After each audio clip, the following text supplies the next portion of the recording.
ಹಾಗೆಯೇ ವೇದಿಕೆಯಲ್ಲಿ ನಮ್ಮ ಪ್ರೀತಿಯ ಅತಿಥಿಗಳಿದ್ದಾರೆ, ಅವರಿಗೆ ಪುಷ್ಪಗುಚ್ಛವನ್ನು ನೀಡಿ ಸ್ವಾಗತಿಸಬೇಕಾಗಿ ನಮ್ಮ ಕಮಿಷನರ್ ಅವರಲ್ಲಿ ನಾನು ವಿನಂತಿಯನ್ನು ಮಾಡ್ತಾ ಇದ್ದೇನೆ. ವೇದಿಕೆಯಲ್ಲಿರುವಂತಹ ಅತಿಥಿಗಳನ್ನು ಪ್ರೀತಿಯ ನಟ ಡಾಕ್ಟರ್ ಶಿವರಾಜ್ ಕುಮಾರ್ ಅವರಿಗೆ ಕಾರ್ಯಕ್ರಮಕ್ಕೆ ಆತ್ಮೀಯವಾದಂತಹ ಸ್ವಾಗತ. ಹಾಗೆಯೇ ಬಂದಿರುವಂತಹ ಎಲ್ಲ ಅತಿಥಿಗಳನ್ನು ಸ್ವಾಗತಿಸಬೇಕು. ಹಾಗೆಯೇ ಶ್ರೀಮತಿ ಗೀತಾ ಶಿವರಾಜ್ ಕುಮಾರ್ ಅವರಿಗೂ ಕೂಡ ಆತ್ಮೀಯವಾದಂತಹ ಸ್ವಾಗತಗಳು ಈ ಕಾರ್ಯಕ್ರಮಕ್ಕೆ. ವೇದಿಕೆಯಲ್ಲಿರುವಂತಹ ಅತಿಥಿಗಳು ಈ ಕಾರ್ಯಕ್ರಮವನ್ನು ನಡೆಸಿಕೊಳ್ಬೇಕಾಗಿ ವಿನಂತಿಸಿಕೊಳ್ತಾ ಇದ್ದೇನೆ.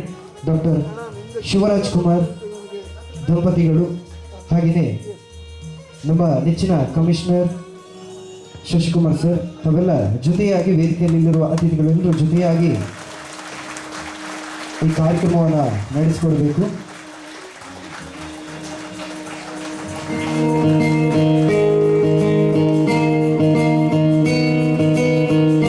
ಬೊಂಬೆ ಹೇಳುತ್ತೈತೆ ಮತ್ತೆ ಹೇಳುತ್ತೈತೆ ನೀನೇ ರಾಜಕುಮಾರ,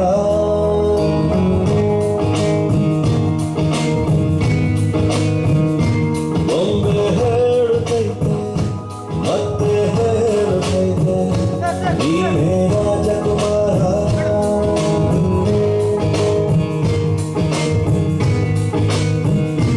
ಹೊಸ ಬೆಳಕೊಂದು ಹೊಸಿಲಿಗೆ ಬಂದು ಮೌನ ಪ್ರಾರ್ಥನೆ.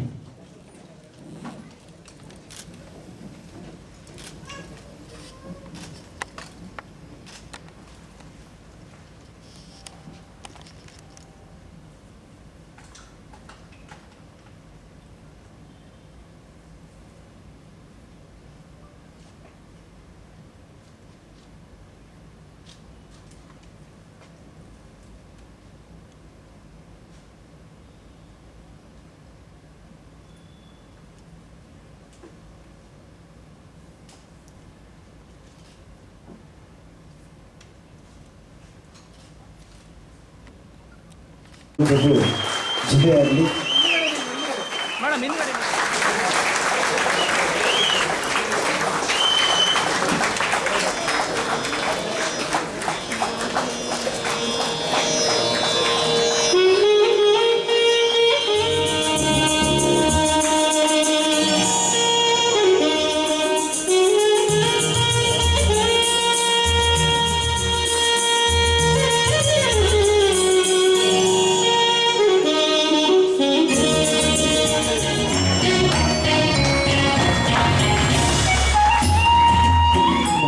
ಪ್ರೀತಿಯ ಕಲಾ ಕಾಣಿಕೆಗಳಿಗೆ ಸುಜೋರದ ಚಪ್ಪಾಳೆ ಬರಲಿ ಕಲಾವಿದರಿಗೆ.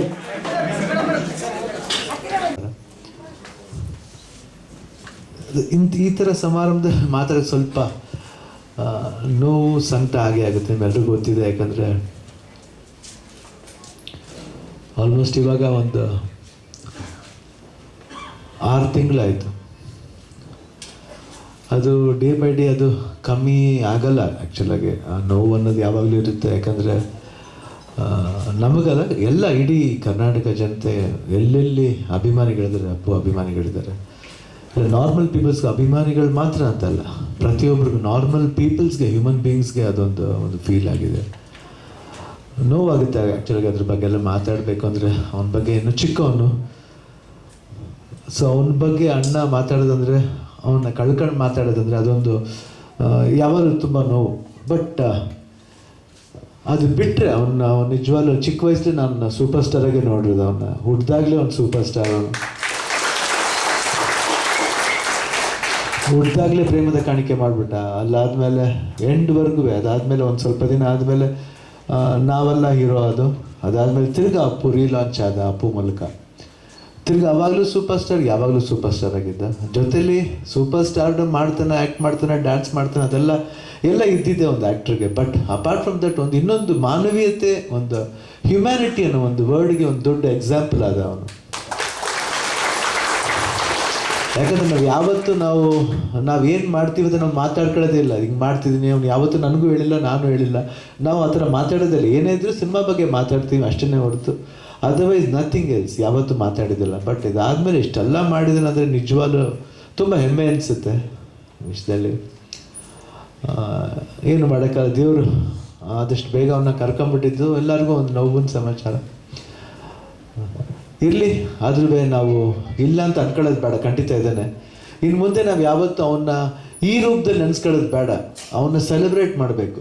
ಅದೇ ಹೇಳಿ, ನನಗೆ ರಾಜೇಶ್ ಭಟ್ ಅವರು ನೆನ್ನೆ ನನಗೆ ಹೇಳಿದ್ರು, ಈ ಥರ ಒಂದು 5 ನಿಮಿಷ ಇರುತ್ತೆ, 5 ನಿಮಿಷ ಅಂದರು. ಸುಳ್ಳು ಹೇಳಿದ್ರು ನನಗೆ.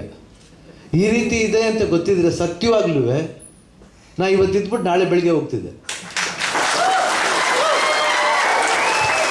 ಯಾಕಂದರೆ ಮಂಗಳೂರು ನಂಗೆ ತುಂಬ ಇಷ್ಟವಾದವರು. ನಾ ಯಾವಾಗ ಫಸ್ಟ್ ಅವಾಗಲೂ ಮಂಗಳೂರಿಗೆ ಅಪ್ಪಾಜಿ ಬಿಟ್ಟರೆ ಜಾಸ್ತಿ ಶೂಟಿಂಗ್ ಮಾಡಿದವನು ನಾನು ಈ ಜಾಗದಲ್ಲಿ. ತುಂಬ ಸಿನಿಮಾ ಮಾಡಿದ್ದೀನಿ ಇಲ್ಲಿ, ಉಡುಪಿ, ಮಂಗಳೂರು, ಈ ಏರಿಯಾ ಫುಲ್ಲಾಗಿ ಆಲ್ಮೋಸ್ಟ್ ಸಾಕಷ್ಟು ಸಿನಿಮಾ ಬಂದಿದ್ವಿ. ರೀಸೆಂಟ್ ಟಗರಿಗೂ ಬಂದಿದ್ದೆವು ನಾವು. ಆಮೇಲೆ ಇನ್ನೊಂದೇನೆಂದರೆ, ಇವತ್ತು ಎಲ್ಲರೂ ಒಂದೊಂದು ಸತಿ ಅಭಿಮಾನಿಗಳು ಫೇಸ್ ನೋಡ್ತಾ ಇರ್ತೀವಿ. ಇವತ್ತು ಪೊಲೀಸ್ ಸಿಬ್ಬಂದಿ ಫೇಸ್ ನೋಡೋಕೆ ಒಂದು ಮಜಾ ಇದೆ. ಯಾಕಂದರೆ ನನಗೂ ಈ ಪೊಲೀಸ್ ಡಿಪಾರ್ಟ್ಮೆಂಟ್ಗೊಂದು ಹತ್ರ ನಂಟು ಜಾಸ್ತಿ. ಯಾಕಂದ್ರೆ ಜಾಸ್ತಿ ಕ್ಯಾರೆಕ್ಟರ್ಸು ನಾನು ಪೊಲೀಸ್ ಕ್ಯಾರೆಕ್ಟರ್ ಮಾಡಿ ತುಂಬ ಸಕ್ಸಸ್ ಪಡೆದಿದ್ದೀನಿ ಇದರಲ್ಲಿ. ಯಾಕಂದರೆ ಎಲ್ರಿಗೂ ಒಂದು ಕನಸಿರುತ್ತೆ, ಫಸ್ಟ್ ಆಡಬೇಕಾದ್ರೆ ಯಾವಾಗಲೂ ಒಂದು ಚಿಕ್ಕ ಮಕ್ಕಳಿಂದ ಕಳ್ಳ ಪೊಲೀಸ್ ಆಡೋಣ ಅಂತ ಹೇಳ್ತಾರೆ. ಜಾಸ್ತಿ ಮಕ್ಕಳು ಕಳ್ಳ ಆಗೋಕ್ಕೆ ಇಷ್ಟಪಡಲ್ಲ, ಪೊಲೀಸ್ ಆಗೋಕ್ಕೆ ಇಷ್ಟಪಡ್ತಾರೆ. ನೀನು ಕಳ್ಳಾಗ, ಇಲ್ಲ ನಾನು ಕಳ್ಳಾಗ, ನೀನು ಕಳ್ಳಾಗ, ನಾನು ಪೊಲೀಸ್ ಆಗ್ತೀನಿ. ಪೊಲೀಸ್ ಅಂದ್ರೆ ಒಂದು ಪವರ್ ಅದು. ಸೊ ಆ ಥರ ನನಗೆ ಆಗಿ ಬಂದಿದ್ದು. ಇವತ್ತು ನಮ್ಗೆ ರಾಜೇಶ್ ಭಟ್ ಅವ್ರು ಕೈ ಕೊಟ್ಬಿಟ್ರು, ಪರವಾಗಿಲ್ಲ. ಸಾರಿ ಶಶಿಕುಮಾರ್ ಅವರು, ನಿಜವಾಗ್ಲೂ ನಂಗೆ ಗೊತ್ತಿರಲಿಲ್ಲ ಇದು ಇಷ್ಟು ದೊಡ್ಡ ಪ್ರೋಗ್ರಾಮ್ ಅಂತ ಗೊತ್ತಿರಲಿಲ್ಲ. ಅವ್ರು ಬಂದಬೇಕು, ಸುಮ್ಮನೆ ಅಪ್ಪು ಫೋಟೋ ತೆಗಿಬೇಕು ಅಂತ ಹೇಳಿದ್ರು ಅಷ್ಟೇ. ಬಟ್ ಈ ಥರ ಇದೆ ಅಂತ ಗೊತ್ತಿಲ್ಲ. ನಿಜವಾಗ್ಲೂ ನಾನು I would have been here. ಇನ್ನೊಂದ್ಸಲ ಬರ್ತೀನಿ ಖಂಡಿತ. We will celebrate this program.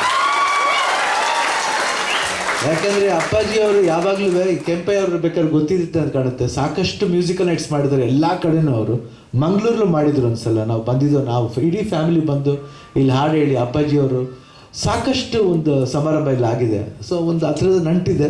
100% next time will make up celebration in Mangaluru. ಅವಾಗೊಂದು ಅರ್ಥ, ಅವಾಗೊಂದು ಗೌರವ ಸಿಗುತ್ತೆ ಅಂತ ನಾನು ಭಾವಿಸ್ತೀನಿ. ತುಂಬ ಖುಷಿ ಆಯ್ತು ನಿಮ್ಮೆಲ್ಲ ನೋಡಿದ್ದು. ಹೀಗೆ ಬೆಳೆಸ್ತಾ ಇರಿ. ತುಳು ಬೇರೆ ಅಲ್ಲ, ಕನ್ನಡ ಬೇರೆ ಅಲ್ಲ, ಎಲ್ಲ ಒಂದೇನೆ. ಸ್ವಲ್ಪ ಭಾಷೆ ಡಿಫ್ರೆನ್ಸ್ ಇರ್ಬೋದು, ಆದರೆ ನಾವೆಲ್ಲ ಒಂದೇನೆ. ಅಫ್ಕೋರ್ಸ್ 100%. ಯಾಕಂದ್ರೆ ಕನ್ನಡ ಸಿನಿಮಾ ನೋಡ್ತೀರಾ, ತುಳು ಸಿನಿಮಾ ನೋಡ್ತೀರಾ.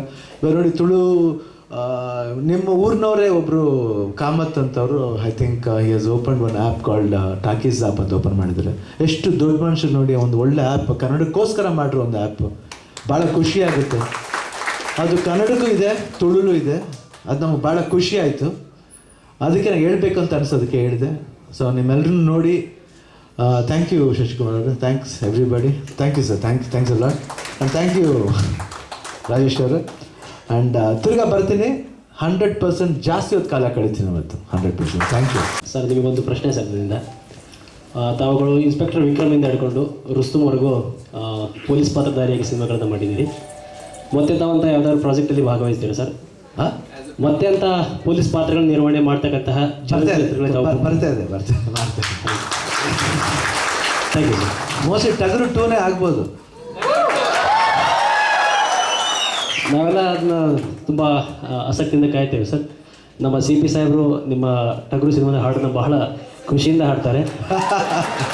ನಮ್ಮೆಲ್ಲರ ಹೆಮ್ಮೆ ಗೀತೆ ಸರ್ ಅದು. Thank you sir. Thank you.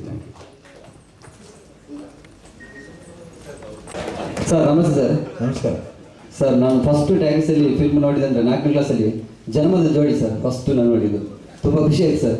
Thank you. ಮತ್ತೆ ಸರ್, ಚಿಗುರು ಕನಸು ತುಂಬ 2003ರಲ್ಲಿ ತೆರೆಗಂಡದ ಚಿಗುರು ಕನಸು ತುಂಬ ಇಷ್ಟ ಆಯ್ತು ಸರ್. ಅದೇ ರೀತಿ ಯಾವುದಾದ್ರು ಸಿನಿಮಾ ಮಾಡಿ ಸರ್ ಮುಂದೆ ಸರ್. ಮಾಡ್ತೀನಿ. ಒಳ್ಳೆ ಸರ್. ನನ್ನ ಲೈಫ್ಲಿ ವೈಯಕ್ತಿಕವಾಗಿ ನನಗೆ ತುಂಬ ಇಷ್ಟವಾದ ಸಿನಿಮಾ ಅದು ಚಿಗುರದ ಕನಸು. ಯಾಕಂದರೆ ಒಳ್ಳೆ ಮೆಸೇಜ್ ಇದೆ. ಆಮೇಲೆ ಆ ಥರ ಒಂದು ಕ್ಯಾರೆಕ್ಟರ್ ಬರೋದೇ ಅದು ಅಪರೂಪ. ಅದು ಶಿವರಾಮ್ ಕಾರಂತ್ ಇದೆ, ನಿಮ್ಮ ಏರಿಯಾಲೇ ಬರುತ್ತೆ ಸ್ಟೋರಿ. ಹೌದು ಸರ್, ಪಂಚಾಣಿ ಉಜಿರೆ ಹತ್ತಿರವಾಗಿ ಬಂಗಾಳಿ. ಸರ್. ಸೊ ನಿಜವಾಗ್ಲೂ ನನಗೆ ಭಾಳ ಖುಷಿ ಕೊಡ್ತು. ಇಲ್ಲೇ ಒಂದು 45 ದಿವಸ ಶೂಟಿಂಗ್ ಮಾಡಿದ್ದೆ, ಅಲ್ಲಿ 40-50 ಡೇಸ್ ಶೂಟಿಂಗ್ ಮಾಡಿದ್ದೆ. ಅಲ್ಲೇ ಧರ್ಮಸ್ಥಳದಲ್ಲಿ ಉಳ್ಕೊಂಡಿದ್ದೆ. ಅವಾಗ ಭಾಳ ಖುಷಿ ಅನಿಸ್ತಾ ಇತ್ತು. ಅವಾಗ ಶ್ರೀರಾಮ್ ರಿಲೀಸ್ ಆಗಿತ್ತು. ಅವಾಗ ಮಂಗಳೂರಿಗೂ ವಿಸಿಟ್ ಮಾಡಿದೆ. ಆಮೇಲೆ ಮಂಗಳೂರು ಬರೋಕ್ಕೆ ಏನೊಂದು ಐ ಥಿಂಕ್ ಒಂದು ರೀಸನ್ನೇ ಬೇಡ, ಅಷ್ಟು ಅದ್ಭುತವಾದ ಒಂದು ಜಾಗ ಇದೆ. Okay, thank you. ನಿಮ್ಮ ದೊಡ್ಡ ಫ್ಯಾನ್ ಸರ್ ನಾವು, ಸಾದಿಕ್ ಅಂತ ಸರ್. ನಿಮ್ಮ ಬಾಯಿಂದ ಟಗರು ಫಿಲ್ಮ್ ಒಂದು ಡೈಲಾಗ್ ಏ ಡಾಲಿ, ಸುಮ್ಮನೆ ಬಂದ್ರೆ ಅತಿಥಿ, ನಿಮ್ಮನ್ನ ಹುಡುಕೊಂಡ್ ಬಂದ್ರೆ ನಿಮ್ಗಳ ತಿಥಿ.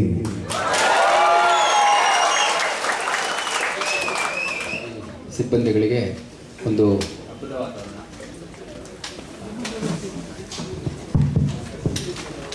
ಯಾವುದೇ ಒಂದು ಕಾರ್ಯಕ್ರಮ ನಾವು ಮಾಡಬೇಕು ಅಂತಂದಾಗ ಕಾರ್ಯಕ್ರಮದಲ್ಲಿ ಏನು ಮಾಡಬೇಕು ಅಂತ ಒಂದು ನೋಟ್ಸ್ ಮಾಡ್ಕೋತೀವಿ.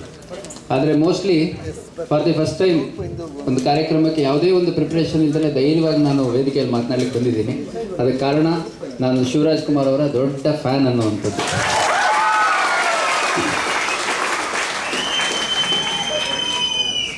ಕರ್ನಾಟಕದ ಪ್ರಥಮ ಕುಟುಂಬ ಯಾವ ರೀತಿ ಒಂದು ರಾಷ್ಟ್ರಕ್ಕೆ ರಾಷ್ಟ್ರಪತಿ ಮೊದಲ ಪ್ರಜೆ ಆಗ್ತಾನೆ, ನಮ್ಮ ಕರ್ನಾಟಕಕ್ಕೆ ಮೊದಲ ಕುಟುಂಬ ಅಂತಂದರೆ ಅದು ಡಾಕ್ಟರ್ ರಾಜ್ಕುಮಾರ್ ಅವರ ಫ್ಯಾಮಿಲಿ.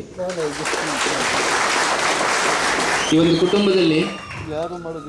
ಕುಟುಂಬದಲ್ಲಿರುವಂಥ ಪ್ರತಿಯೊಬ್ಬರು ಕೊಂಡು ಇನ್ನು 10 ಜನರೇಷನ್ನು ಕನ್ನಡಿಗರನ್ನು ರಂಜಿಸಲಿಕ್ಕೆ ತಮ್ಮನ್ನೇ ತಾವು ಸಮರ್ಪಿಸ್ಕೊಂಡಿದ್ದಾರೆ ಅಂತ ಹೇಳಿದರೆ ಖಂಡಿತ ತಪ್ಪಾಗಲಿಕ್ಕಿಲ್ಲ. ರಾಜ್ಕುಮಾರ್ ಅವರ ಚಲನಚಿತ್ರಗಳು ನೋಡಿ ಎಷ್ಟು ಜನರ ಮನ ಪರಿವರ್ತನೆ ಆಗಿರೋ ಅನ್ನೋಂಥದ್ದು ನಾವು ವಿಶೇಷವಾಗಿ ಹೇಳಬೇಕಾಗಿಲ್ಲ. ನಾವು ಅಲ್ಲಿ ಇಲ್ಲಿ ಕೇಳ್ತಾ ಇದ್ವಿ ಸರ್, ನಮ್ಮ ಊರುಗಳಲ್ಲಿ, ನಮ್ಮ ಮನೆಗಳಲ್ಲೆಲ್ಲ ಬಂಗಾರದ ಮನುಷ್ಯ ಸಿನಿಮಾ ಬಂದಂಥ ಸಂದರ್ಭದಲ್ಲಿ ಎಲ್ಲ ಸಿಟಿಗಳಿಗೆ ಹೋಗಿ ನಾವು ಟೌನಲ್ಲಿ ಕೆಲಸ ಮಾಡಬೇಕು ಅಂತಿದ್ದವರೆಲ್ಲ ಬಿಟ್ಟು ಹಳ್ಳಿಗೆ ಬಂದು ಎಲ್ಲ ಕುಟುಂಬದ ಜೊತೆ ಇದ್ದು ಒಂದು ಸೈಂಟಿಫಿಕ್ ಅಗ್ರಿಕಲ್ಚರ್ ಮಾಡಲಿಕ್ಕೆಲ್ಲ ಪ್ರಾರಂಭ ಮಾಡಿದ್ರು ಅಂತಂದು. ಅದೇ ರೀತಿ ನಮಗೆ ಯಾವುದೇ ಒಂದು ಐತಿಹಾಸಿಕ ಕ್ಯಾರೆಕ್ಟರ್ ಇರ್ಬೋದು, ಪೌರಾಣಿಕ ಇರ್ಬೋದು, ನಾವು ಭಕ್ತ ಪ್ರಹ್ಲಾದ ಅಂದ್ರೂ ನಮಗೆ ಭಕ್ತ ಪ್ರಹ್ಲಾದ ಹೆಂಗಿದೆ ಅನ್ನೋ ಗೊತ್ತಿಲ್ಲ. ಅದು ಬರೋದು ನಮಗೆ ರಾಜ್ಕುಮಾರ್ ಅವರ ಒಂದು ಭಾವಚಿತ್ರ. ಶ್ರೀಕೃಷ್ಣ ದೇವರಾಯ ಇರ್ಬೋದು, ಮಯೂರ ಇರ್ಬೋದು, ಭಕ್ತಿ ಯಾವ ರೀತಿ ಇರುತ್ತೆ, ರೋಷ, ಆವೇಶ, ನವರಸಗಳು ಯಾವ ರೀತಿ ಇರುತ್ತೆ ಅನ್ನೋಂಥದ್ದು ಮೋಸ್ಟ್ಲಿ ಕರ್ನಾಟಕದವರು ಮತ್ತು ಅದೇ ರೀತಿ ಕನ್ನಡ ಚಿತ್ರಗಳ ಅಭಿಮಾನಿಗಳೆಲ್ಲ ನೋಡಿ ಕಲ್ತಿರೋದು ಡಾಕ್ಟರ್ ರಾಜ್ಕುಮಾರ್ ಅವರ ಚಿತ್ರಗಳಿಂದ ಅಂತ ಹೇಳಿದ್ರೆ ಖಂಡಿತ ತಪ್ಪಾಗಿತ್ತು. ಅದೇ ರೀತಿ ಶಿವರಾಜ್ ಕುಮಾರ್ ಅವರು, ರಾಘವೇಂದ್ರ ರಾಜ್ಕುಮಾರ್ ಅವರು, ಪುನೀತ್ ರಾಜ್ಕುಮಾರ್ ಅವರು, ಸೊ 3 ಜನರ ಸಿನಿಮಾಗಳನ್ನು ಆ ಕಾಲಘಟ್ಟದಲ್ಲಿರುವಂಥ ಪ್ರತಿಯೊಬ್ಬರೂ ಕುಟುಂಬ ಸಮೇತರಾಗಿ ಸಂಪೂರ್ಣವಾಗಿ ಹೋಗಿ ನೋಡಿರುವಂಥ ದಿನಗಳು ನೋಡಿದ್ದೀವಿ ನಾವು. ಜನ್ಮದ ಜೋಡಿ ಆ ಚಿತ್ರಗಳೆಲ್ಲ ರಿಲೀಸ್ ಆದಾಗ ಊರುಗಳಲ್ಲಿದ್ವಿ ಸರ್, ರಜಾ ಅಂತಂದು. ಸೊ ನಾವು ಕೇಳ್ತಾ ಇದ್ವಿ, ಎತ್ತಿನ ಗಾಡಿ ಕಟ್ಟಿಕೊಂಡು ಟ್ರ್ಯಾಕ್ಟರ್ಗಳಲ್ಲೆಲ್ಲ ಹೋಗಿ ನೋಡ್ತಾ ಇದ್ರು ಅಂತ. ಆ ಸಿನಿಮಾ ರಿಲೀಸ್ ಆದಾಗ ನಾವೆಲ್ಲ ನಮ್ಮ ಊರಿನವರೆಲ್ಲ ಎತ್ತಿನ ಗಾಡಿ ಟ್ರ್ಯಾಕ್ಟರ್ ಎಲ್ಲ ಹೋಗಿ ನೋಡ್ಕೊಂಡ್ಬಂದಿದ್ವಿ. ಸೊ ಶಿವರಾಜ್ ಕುಮಾರ್ ಅವರ 100ಕ್ಕೂ ಹೆಚ್ಚು ಚಿತ್ರಗಳಲ್ಲಿ ಮೋಸ್ಟ್ಲಿ ಯಾವ ಒಂದು 8-10 ಸಿನಿಮಾ ನನಗೆ ಮಿಸ್ ಆಗಿರ್ಬೋದು, ಮೋಸ್ಟ್ಲಿ ನೋಡ್ಲಿಕ್ಕೆ ಬಿಟ್ಟರೆ ಎಲ್ಲ ಸಿನಿಮಾ ನೋಡಿದ್ದೀನಿ. ಪ್ರತಿಯೊಂದು ಸಿನಿಮಾದಲ್ಲೂ ಅವರು ಎಲ್ಲ ಪಾತ್ರಗಳಿಂದ ಸಾಕಷ್ಟು ನಾವು ಇನ್ಸ್ಪೈರ್ ಆಗಿದ್ದೀವಿ. ಯಾಕಂದರೆ ಈ ಒಬ್ಬ ಮಗ ಯಾವ ರೀತಿ ಇರಬೇಕು, ಒಬ್ಬ ಅಣ್ಣ ಯಾವ ರೀತಿ ಇರಬೇಕು, ಒಬ್ಬ ತಂದೆ ಯಾವ ರೀತಿ ಇರಬೇಕು, ಅದೇ ರೀತಿ ಅವ್ರು ಮಾಡುವಂಥ ಪ್ರತಿಯೊಂದು ಪಾತ್ರಗಳಲ್ಲೂ ಪರ್ಫೆಕ್ಷನ್ ಇರುತ್ತೆ ಅಂತ ಹೇಳಿದರೆ ಖಂಡಿತ ತಪ್ಪಾಗಲಿಕ್ಕಿಲ್ಲ.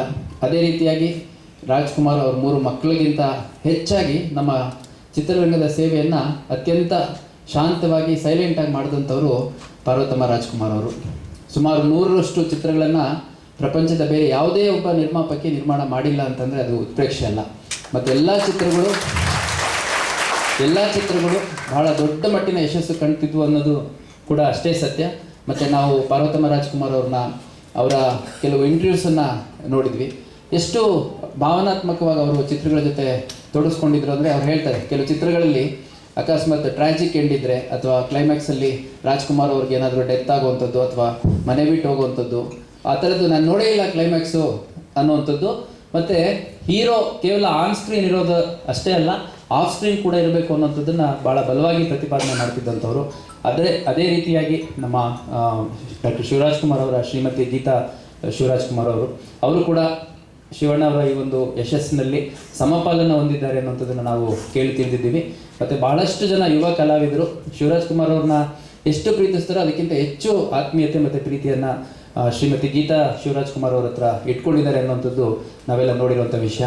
ಅದೇ ರೀತಿಯಾಗಿ ಈ ಒಂದು ಕಾರ್ಯಕ್ರಮಕ್ಕೆ ನಮ್ಮ ಮಂಗಳೂರಿನವರೇ ಆದಂತಹ ರಾಜೇಶ್ ಭಟ್ ಪ್ರೊಡ್ಯೂಸರ್ ಅವರು ಕೂಡ ಬಂದಿದ್ದಾರೆ. ಸೊ ಅವ್ರಿಗೆ ನಾನು ವಿಶೇಷವಾಗಿ ಥ್ಯಾಂಕ್ಸ್ ಹೇಳಬೇಕು. ಯಾಕಂದರೆ ನಾನು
ದಾರಿಯಲ್ಲಿ ಸೂರ್ಯ ಜಾರಿ ಹೋದ, ಚಂದ್ರ ಮೇಲೆ ಬಂದ, ನಿನಗೂ ತಾರೆ ಅಂದ, ನೋಡು ಎಂತ ಚಂದ.